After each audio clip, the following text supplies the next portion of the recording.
Bibia boko. Oh, nyame adom bibia boko. Na. Now buy so asasa phone. Oh, kojo. Oh, what's a sunny cow? What's the sunny car, asasa the phone, what's the sunny wheel sit. What's the sunny wardrobe you know? Moye mo kan come asesa me re kra. That we share. Na na ndi mo kan. Eno nka ho. Eno ensi na ensi so. We the party. We the way. Ya ma onsesa no. Kan ne ye ho. We the way party and obo. Oh. Samo kan gum na me so me ka bia. Baby Mrs. Cat wa kuma to yam. Na je men tiase. Oba we onsesa no da. Enya no kra. Otu kwan yi. Me na me tachiri ha. So yi advert ni bibia local organizing committee chairman. Oba ya anya nkonta. Uhwe efesa. Sa na ye yo. Me akwaji Germany aboso. Nkonta ne na o san ka sha me tamak ne so. It me free Ghana had the posters free Ghana kwa Germany the kwateta hamburger abonting. Abanti. Many a day pa. Oh, yeah, better posters. Another many of your video call or Hamburg, need them no poster. I'm saying I don't know, I say buy and about one kind of my way. I say I don't have a time kind of I'm saying, oh, good morning. Good morning. We be able to there. Adumo. Okay.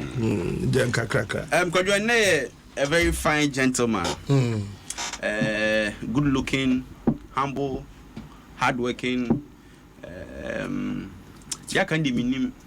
Where but Osebunsu. Oh, ye bibi abi. Akaso ye bibi abi dia na person. There be enya ne bone so obi hojo.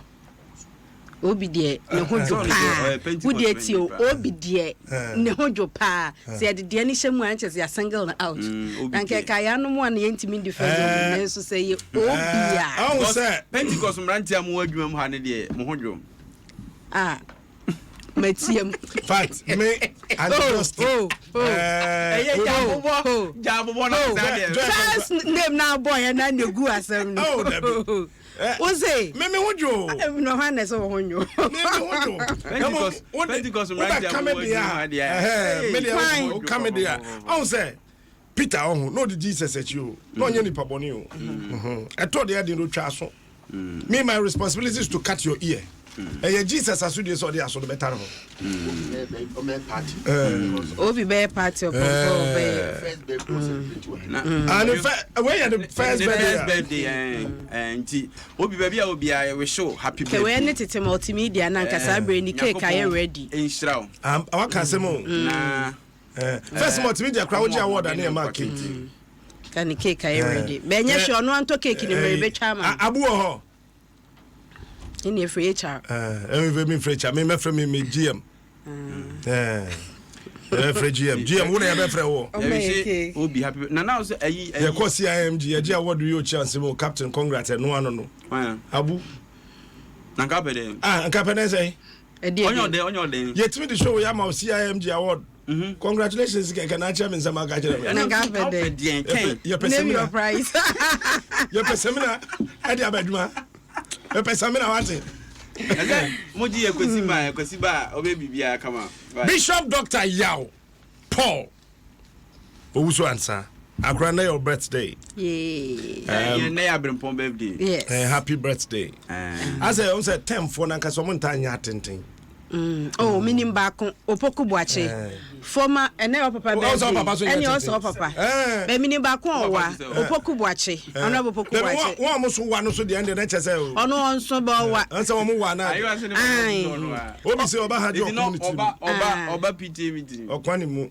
Oba this oba be student the parents ni. So for Wusu answer. Happy birthday Akra. Kontochi this year also ye mountain kwa Nyankopon koso an Israel no ntre wahye. And I be ba sorry ni bi why. Yes service amano. Okay. Birthday no me wo baako wa ha. Ampedu asem a won Sawom Road Church of Christ. Go Getters family ne se wo show. Happy birthday. And Angela Kuma ewo Birmingham University na na woda enti Mr and Mrs Boateng. Ene ne nana ba Docas ya fa ye wotachiman.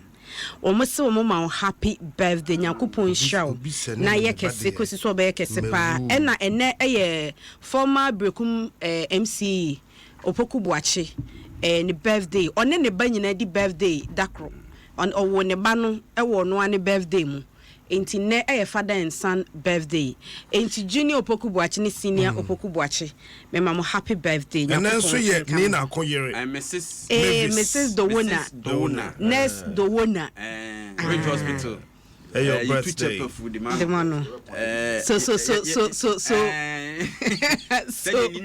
and number day kakra wo mu and you wish happy birthday na ade bia ni na ko ka kire me se opepa no onyama no o ka kire wo an o ka kire ne o ka kire me se ope se ade opepa sra ne yire se be ye den na yire ni ma no nti won fama no fojo aka mo ya so mienu nkwa adwuma Reverend Jonathan Mate, we are former Deputy Registrar, the Pharmacy Council. So for happy birthday. And 10 for no, I said, Baby Bree. James Latte, FDA, PR, who send me a message? Be me phone no, I saw Yariakano, BB delete. Please send it back. Why?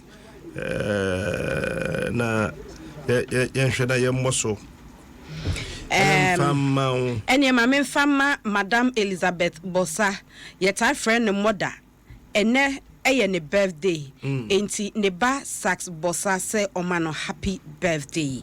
Or some infama captain. Nanso captain near Bra wash you for Freddy, and your nanny in a putogum shigum ninaka. Ishaba Kweku Debra, happy birthday when you're 6 years in the Nyamen Kauna. Oma wonye kakraka ti obi a odi ni birthday ne bia o ka ho well do birthday bia my birthday 20th of October menya da fu happy menya da fu bi o ye Italian baby a ukoye na ukoto wine se ma be sesa wine ni na akọ no mkoto bro on titwi bo so ya no ti Adom FM but we need kwan and I'm say umie bia ba kwan fa so to wine no se efifim oh some catch say Fridays 12 midnight up to 4 a.m. be na wine party and 12 midnight and I drove 12 midnight up to 4 a.m. You for example, it's 2 o'clock in the night. No way. Oh, na sorry na egu and na sorry na nim ho ne dia sport na so na nkasa na ya sport and just sorry na nim say yes sport so baby owo wonim say Ghana nwuntofo a o ma me pe wo nwom pa ba ku ofori amponsa na nwom edo na ya me ya pa so de nwom to ne di agro oni sami oh na so da so to o tropa but to say ni ti amana ye bibi watonsu e ba kra mente e beba nyabotre enne ya no pastor say din a wanya ye pastor Liwa. It's so sad. Yes, be ma hwe ase na nye na we ya no. Ewe na nimo be saba. Be ma bu on so o hwe ase a o so so owea. O san nyina ne namuro mu biu. Enti obegina ho nyina ho mi enhu no. Ko ye ti ko. Yenko. Daily graphic anopay. Osre. Ese asemwe ya boso wa happen. Na ene epia ni mu kakraka. O se Ghana losing public records, archival facilities in deplorable state. Let's just say omen yabakosem ene yenkrata ebia dachi bia no bibia ye kotumi akwakotwe bia ba kire say oh sankrata we ni etintimiye we ni ye ne se no esi babi egu no enwu yie wonim say ukọ waye kekra won wa tro exams and the be 2000 kra be sin no wo ni record When time Mali, me pesa me ko South Africa na catch him sa brofo kodi wo mo so. Mali, as far back as 1997, na Mali realizes no. Say ba no say the document is here, ye nya de, aye paper na yira na we afa nsu ato abono. No mo contracted Germany baby akọ ye na no. One baby Obapa Christy kunu adwuma ne wo no. Frankie maybe an adwuma no wo no Hamburg no. One minim wo mu dina ya ne bo na ehu dodo. There's a data company bi ewo. Even though French phone be di wo so ba wo ko Germany. No man ko for no ba Mali. Just to say wo mu data nyina wo mu information nyina wo pese mo keep from 1997 up to today. Open information be a top from Mali 1997. Just the press of a button, pam, it comes back. Yenyeska. You want the history mu ye kwa ya se abesesem history mu ye kwa ba nyina ye sesa na be dan ye bekipie dan ye history ben ye sesa wo ye dan ya Kwame Nkrumah is the founder ye sha se ye sua de se Kwame Nkrumah na ye founder se ya ba beti se ye se omo ye founders wo be ye wo ho dan se ye tro founder se awo na chini enfa s no to aso se enfa command to ansa na esa bawo ye ni ye wo ho dan enti history ni ye ni kan correct na ansa na ye kipi na ye kipi nyina na ye san sesem enti eno so ho emre bi me call Attorney General's office na me call ho no about 2 years ago veranda na e was a friend veranda was a corridor ansana unze e ya na dani mu za ministries na ansana office na mu say papers that am not renovation bi ho esese na bigo papers e gu veranda no so say ya so to am fitting ade nyina bigu so into just imagine say odi she bi na dakukum na ne docket wo ho no mu a bia e kra ye remand ye de aba Attorney General's office say ye baba beji advice na ne krata yi epupu aba bi gu veranda mu ho na eze nipa no odamu akosi bra Yakopon beto ne nsa friend areko na ade akofa krata yi anase asebi beto krata yi mu no ye se ukọ Public Records and Archives Administration Department you trying to take an PRAD chese any few research libraries you can research libraries I say eye enwoma aso ya ahodo a ja obetimi akwa ye mfifi mu ne hwehwemu e wo ho no a kame so me ye nkrata fa abakosem ho ne ade ni nyina eyira na October bosome ne deto so emienu e wa afie mu na Speaker of Parliament Ora Professor Michael Kwe yesi dwumadie bia na omudie ase eye 1 million check bia na ye de Magana India Kofi Annan Center of Excellence ICT center no yesi Indian government na de sika ne mom nti ho na Professor Michael Kwe ekokasa no se ukọ omen isaye proud ho the Public Records and Archives Administration Department ho no a krata English ba pani esanye aye de ma omen fa hodie United Kingdom esanye de ma omen fa hodie no ye ni bi wo ho makai bibi wi ya meka so ye ni bi wo ho te se ebenya sa krata ni bia dance die e kire sampa ye sanye krata da sei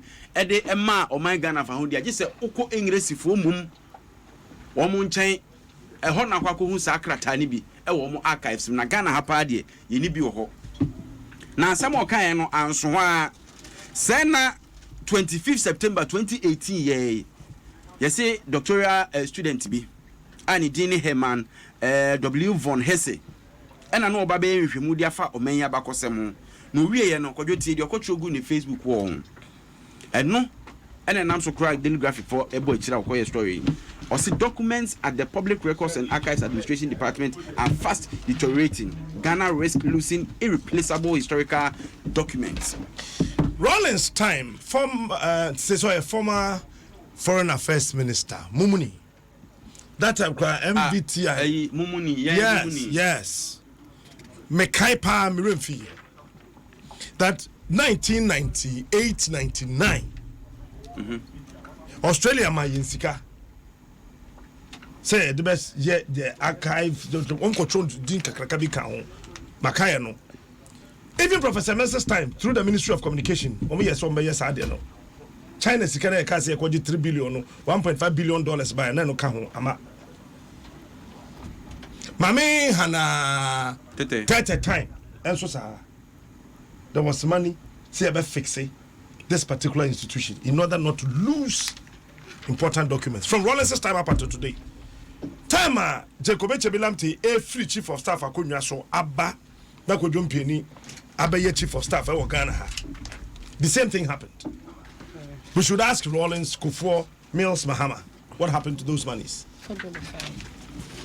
Enti enkrata ne bi ni abo no bo a eda de bo krata yi mu enimu ti wo hwa awreho sa enkrata yi ni ese ko hwe document bi o mu a chese yareho sem na court ko any record even the courts ko you was assemble no po nti si anhwe de bo krata yi chese anhwe na nimonimu ya nya hu bibi dia ene enchirima mfo mu nsem wo muti sanse bi amanso bi be sore ze na no ye ni kodivu afo twe ayi efu manso na yempe krata bi mra mfa mra media dance a ebe ko de be hwehwe krata na hwehwe hu ti de be yanze ye bebu aguye so sanse di okra krata no onu ni kra dance na national cathedral ho asensem o mapani akasa fa ho se ye wa hia de bebre de nanso no so ye hia de o se ka hia de ne pa o se ka ho ye wa hia de bebre so no so ye hia de a che se ewo eye kratafe so edunsia I will not allow Setua to comment on this one.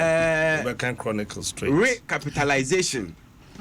Sika yese yensan fen Kenya yesika krabia hodo na pani bia ono wabene yie we sika krabia dumedim na no tu champion chese e ba beboa pa manne yen kwache direct banks enketo ano comment ye Ghana banks and so on comment wo ebetinya gina omo na so biem ti na chese daily graphic de ode ba na no pay no ene ma memfa chronicle mrai yese asante mantam a chechefo bi ochre SHS se wo mo nyen kokonkonkwe momone eti nkwada na ye kire omo de na ene omo bu agumu a omo edi omo akatima kapen asante mantam mpanifo ahwe nwomesua so sei womo abo achechefo mienu bi asen Douglas Adade ochre brofokasa English ewo St. Louis Senior High School and Matthew Asante Dakun Visual Arts Tutor ya ono so Kumasi Girls na just girls schools ye wo Kumasi acheche for mema no ene wo sani mu agu nkwada no so ene wo de wo todwe na we no kra no nya so ne akwada na keka ama akwada na tiase wo mo yire nkwada no na wo no mada na nkwada yi mienu ehon sambaye no na mpanifo kwakobo amania GS disciplinary committee say obeton sa frechechefo no mu akasa na ni nyina eye adade ene yese woni form 3 visual art student a o St. Louis Senior High School honom campus wa na ode yire akwada no na wochema wose ababa no esanse ye rape ntiemfa ne din ema no okobo senior house mistress na wo school mu no amane yese de se wode ayemini na eno no mkokobo kwa Koma suapon no aposifo ho no amane e mai kokoche teacher adade last week no na yama no bail nenso asam no guguso a woyemu hwehwemu a wode ama domestic violence and victim support unit DWASO ama DWASO so ahyemu we aposifo nyina adi adanse na ansa na no na insure FM ye wokumase ya ye nhira na adikan abo asam no so ya na wo kase oru adade Ebra che no ni bofu no ho wagene ho anye ene wo se hwe 10,000 Ghana cedis 100 million ka se ska ketwa wo se mato mo na mapatawo mama 10,000 Ghana cedis 100 million se me de patawo a wase ama posifo aba be chime eti nshirafo na ma side no ba out ese se nko no do wie wadi asem no wo fie bua ne hofo watua ne ka eso asem sese wo posifo nsem oru asante da conventional arts teacher no so yese ono no wo de aduro egu school ni ababa wa no ni drink him na owie ye en wo ye se wone na wofo akwa kasa entinka wofo no nhwe na nka bibia entodin sa woni akwada no dae no nanso wo mo se asem no anti awofo na sum de sa oba akwada fe na wasi abrabo kwan so cheche ni akwakwa ne saade enti wo mo soso e de asem no akwakoma aposifo a eno ho sem abekakwa bebre efe wi akiri asante da akokra mpo de wasan akra prinity wo se de bi asem na ensi enso yesi adanse e wo ho enti asante mantam mpanifo a wo mo wo enwomasua so ye no hwe onkuta hodi ensem so ba ko no wura makofowi wo se e no kre one kon ne kadi nkomo wo fon so se e no kre na asem no wo muntimi nyamu emen na sa Manase DWASO achi wo Boase sector Manase good morning. Good morning, Captain. Let us say Good. I say the same thing here cause so teacher me so Boase Senior High Technical School. Wow. 2 weeks ago na me call Boase. Na nieti and say we a tip of the iceberg. MP for Boase East. Patrick Boachi Adom.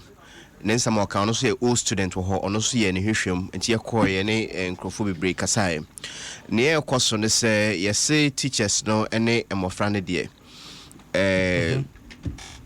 aginsem enti there's a particular case and we appear ye di achi I say hono omotaye papa omo fa wo mo ho enna sa case ya ye di achi ababa na di 17 years na okọ ye form 1 first term and also na damfo bi ka say na ofo mane ne niama ye refa teacher ne bi so nti o mama ne sikanti won kwaje ye say teacher ne ani born so na wa damfo sie na one financial me wa na so mon call mo ne office na mon kwaje niama na okwan no so na office dey say feel so member bi no mo ye adwuma ha but omo he dan ye ni ye nti se wobetimi a bepra girl ne so sha se or practice an office na edru anwumre se or ko prepper na teacher na be friend no se mane sua de ewo ne office ho sorry classroom ho na mmom mo sua de wo ono ne office ekoswa na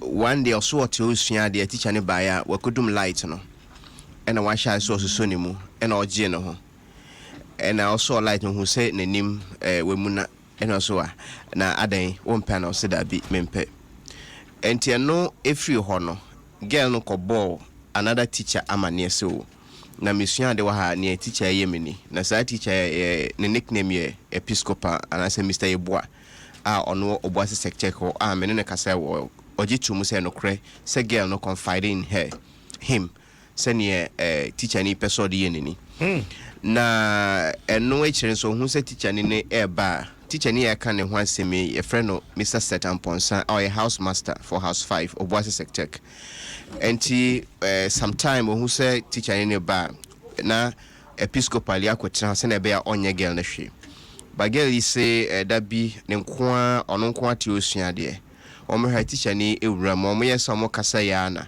okodum light no unlock office no ina yesa mattress and dey see any na chi girl na sa ko teacher no office obi so o se okosua de a teacher ne be friends man sua de office o me classroom na classroom o de ho nti o me sua de on office enti girl si na ni beba no so no otamo no ena ono no edai o say of force no nti ebetimi aka se monato if it is proven enu echi no also on office so biem of friend so a odin hu sie ena teacher ye ya bebisan so ade na wo hu no na say opese on ma ho biem opese ode ade man na so opese suma na den no be ena o teacher ni to mobile phone man no my senior beer friend Najat Ibrahim eko sizi phone no ma teacher ni san akoje phone no e de bre no me teacher ni ko di nkomo na nia okan ne se enye no creso ne girl na da na so so ne girl no person ne girl da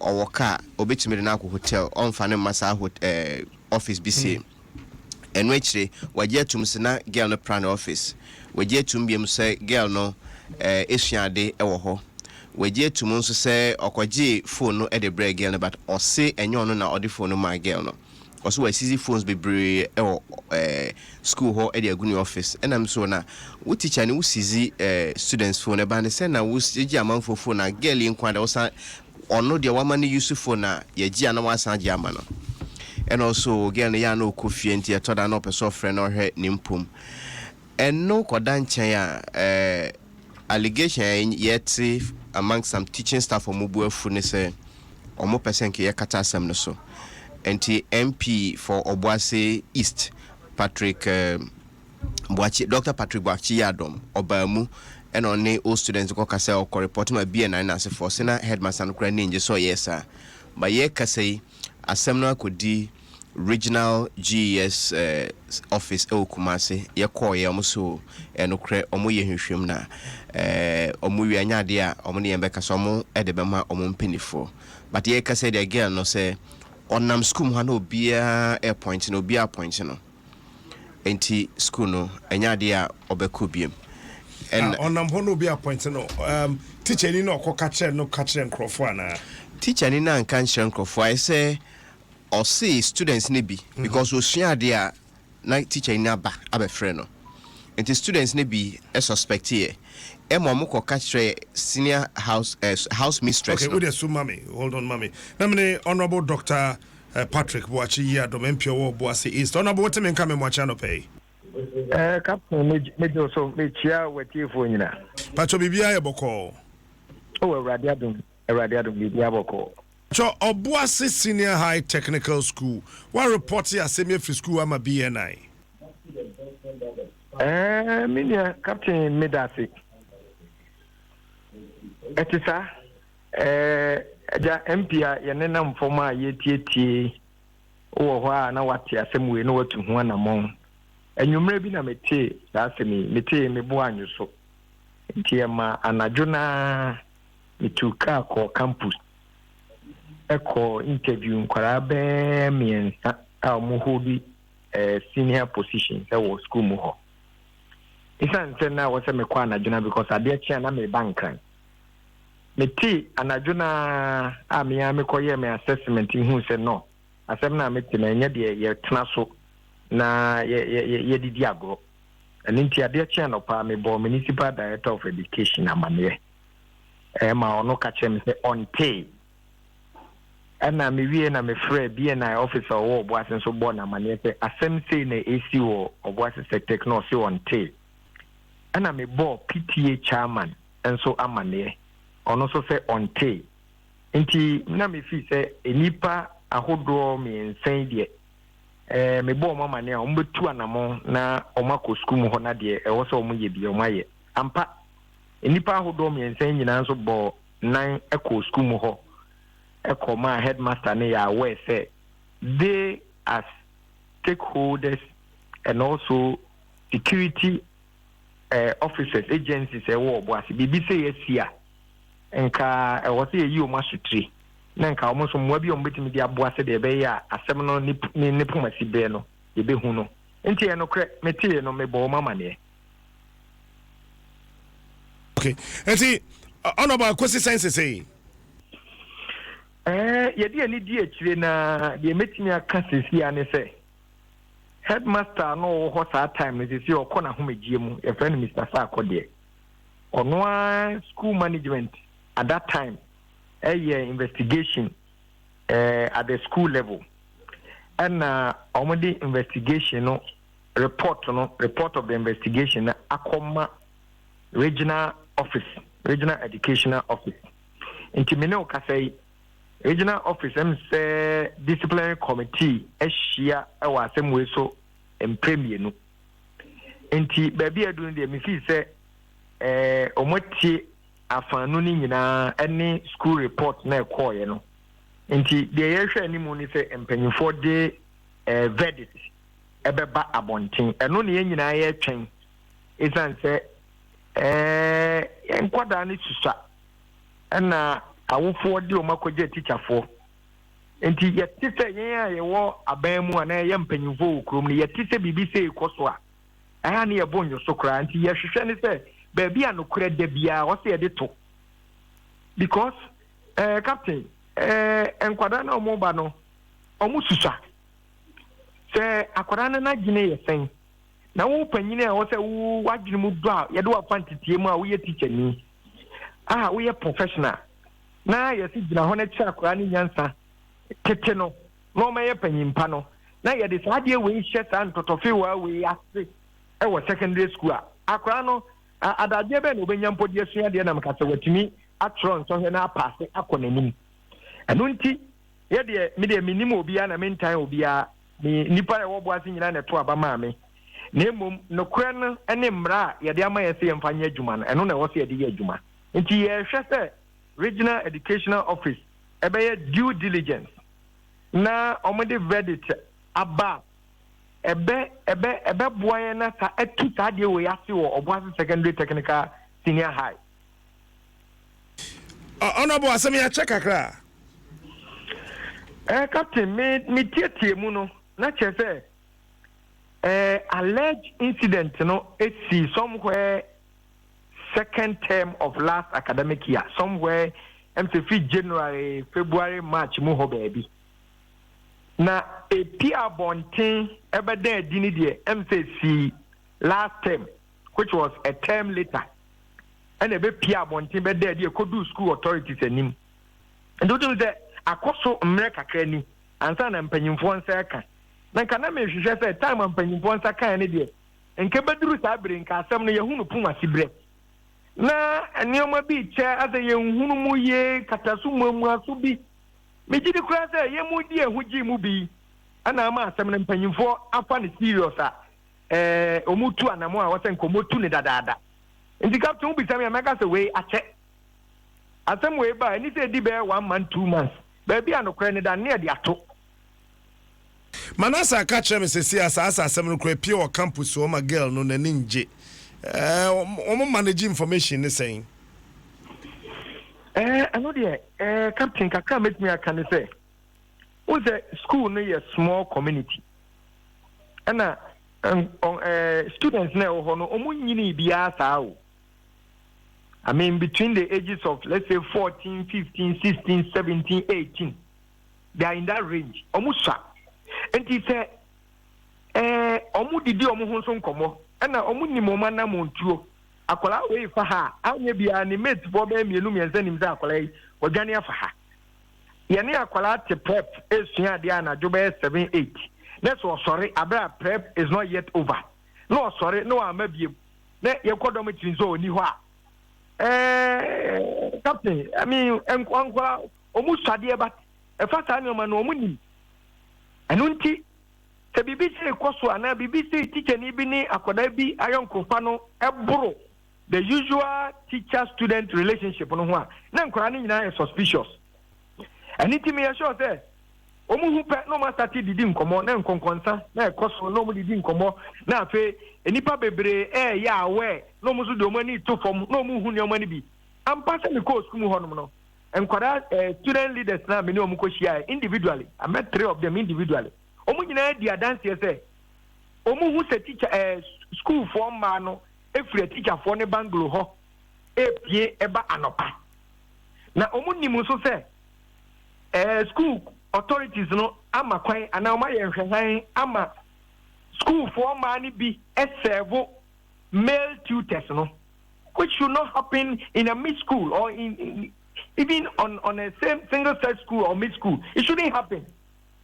And it's a school for ma serve a teacher for him to the sense that omo timi de bia ni nyina komo omo ho ekosiesie omo dem epie free ho no ba anopa na captain me parent apart from them me mpini me say parent so wa wo ba na do ba ko je teacher for say yen hwe no ne ntete no na say uti bibi say ya enya dia wakoma abadwo aninti captain me de minim say ya de ekoso na koso a na we na say apia abonten enti say we apia abonten dia tempanyifo akoso kra na monten ya na de ya tinzo e yentimi ntu wana mo say de be ya beboa na whatever bed that will come I hope ebe ye nhweso ama teacher for me ma na aka no say obia onto ne zip mu.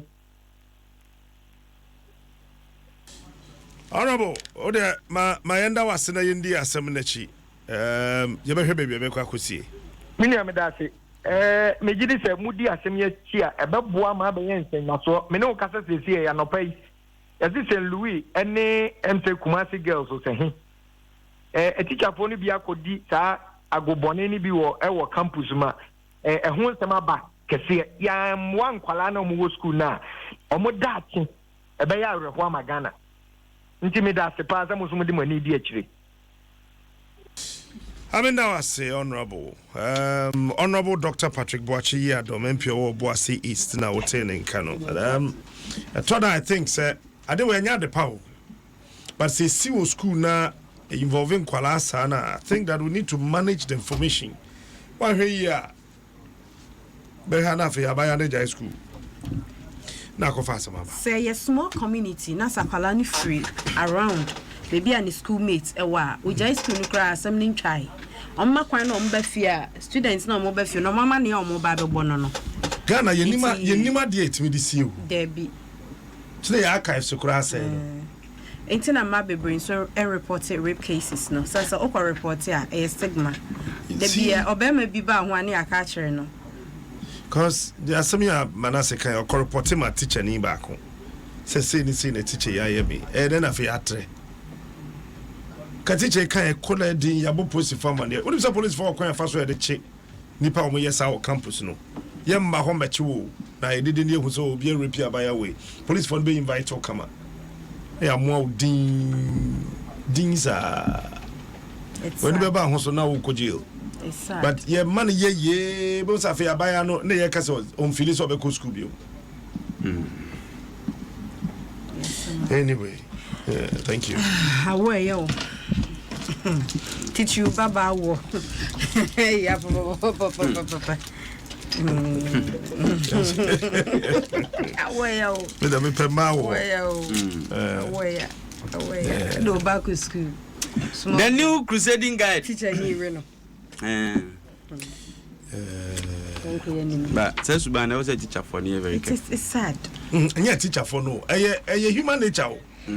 Wo mo yes and say so mo jai.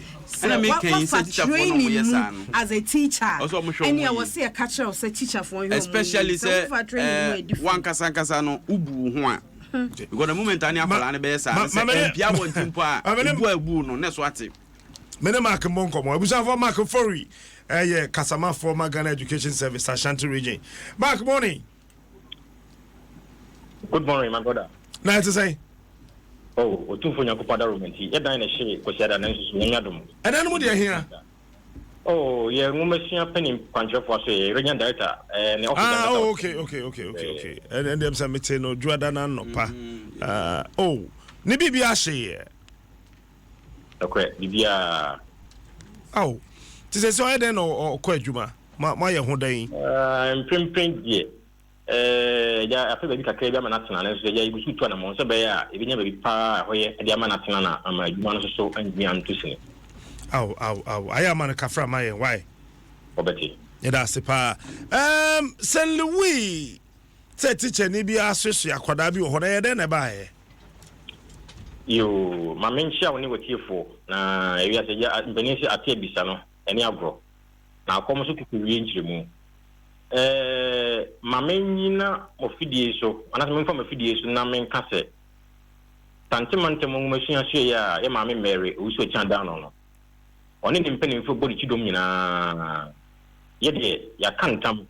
Na ya we are going to say. Said ye on my beer and rawum. Na adwuma bia no so emra ewo adwuma mu no oya no oye ngomasian adwuma yini na emra ewo adwuma mu no oye waje so betoto na se na omfanya adwuma ene empanimfo so ebetu suntasu kokko na ya kire obusumi a edwuma bro ma men ka se sindiwi ni most girls asemia obisai ye nyina yidim se eye allegation na ye de no sebi mpediasa sushefano yimwa enunti ye sisi no anamo etu ene se ye wodi ye freno regional disciplinary committee eno eye bedwa wasantimante mu nyina no bibie fa ngomasian so a ebema animunya mekuta mantam no abafom no na ebema ngomasian to apeno embenimfo fra animdifo a wakodare yi ewo eye hwemu ya betenase na ma asemo de bisem ayi mu hwemu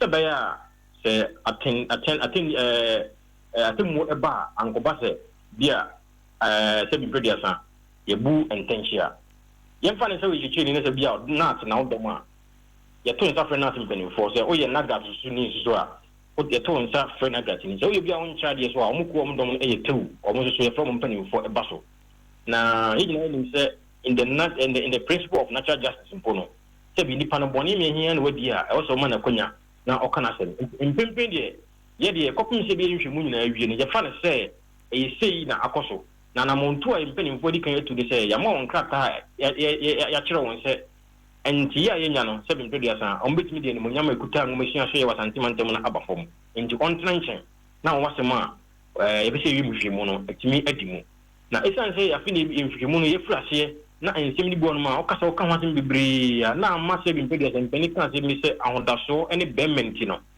na ma adanshi bu hono ma na di pabi sofa konia sa so no mo bepa nti ebesere na amanse nyina anya abotre e de amayen sebe ya ebenya adaji etimi adom suko na ma asem no sereti bia no na me de be gina me mpanimfo na mu ahye bose se de me kan ka se emra ewo adwuma yi ni mu no oya no se ko base ye hwemu ne se ko board ya ene nyo bi de kuma ntwio bo sia ko wa na do ti beje kirema na e ko base ye hwemu so na se hunsun so dia ene na fa otri edidimu ani ntina ha ye nkasa yemu nyina yemfa osimesi ana obentin bia edin tudwa no esan se kopim se bi hwemu no yempese ensem di bo no ma ye be kana bontin bibri na etimi anya nyina so ene adanse a ye bitimi de gina so aye hwemu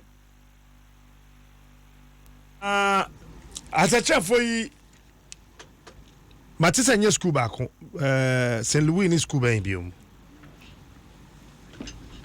Kumasi girls na okay. Okay. Na womu nti womu enu ni na no call mo interdict womu na ma suspend womu. I am on the No, okay. Okay. Na no pia yenye nte ya ba ko fi Oboase Senior High Technical School. Na dia ba betom ne se cheche ni ba ko ho MP owo Oboase East Honorable Patrick Boachi Adom.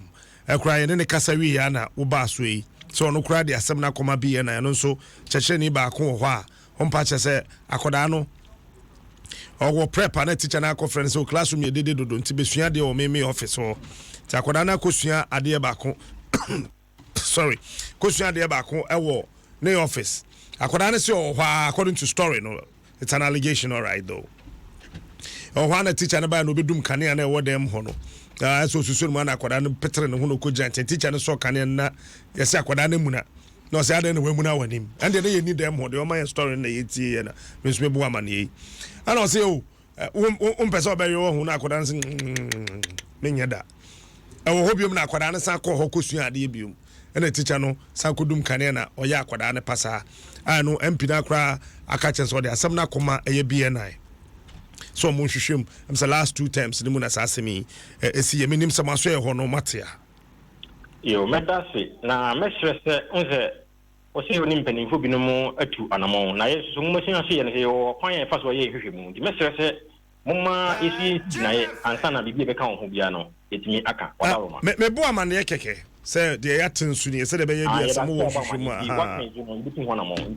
tena me kana ye kwan ya fa so a di adwuma nti mo nya bo che kakra bia mai na de wo bia so no emrepem no ye di eno ho enkomo medase eso medase Mark me ba kuma se ya be kasa why Mate minia medase all right then me so medase Mark for regional PR Roma Ghana Education Service our Ashanti region no ni shia himfio bebu besa acha me for na kra I say wuntumi obeyi Bible quotations from Genesis to Revelations obebi sana some 1 minute we try your Bible quotations ono ne nipa so do super Bible quotations by former communications director of the NPP Adom and Sir John Bible quotations is there and they tell me if I can where say delegate the Ghana for ye enuma mako apema hanan eninum 1400 w 145 na so ben and na aba enti you ready esan say aban yi say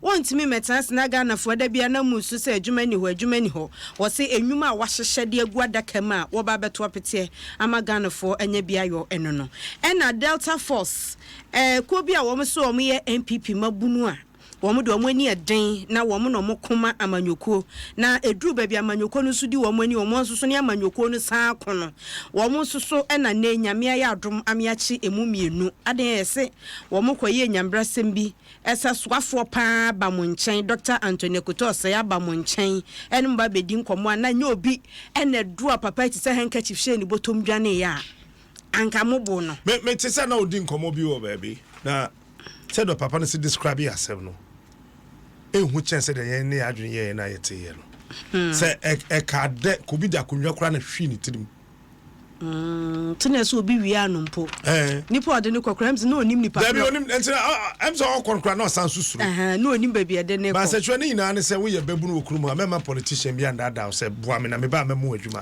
oni adwuma bi adma wo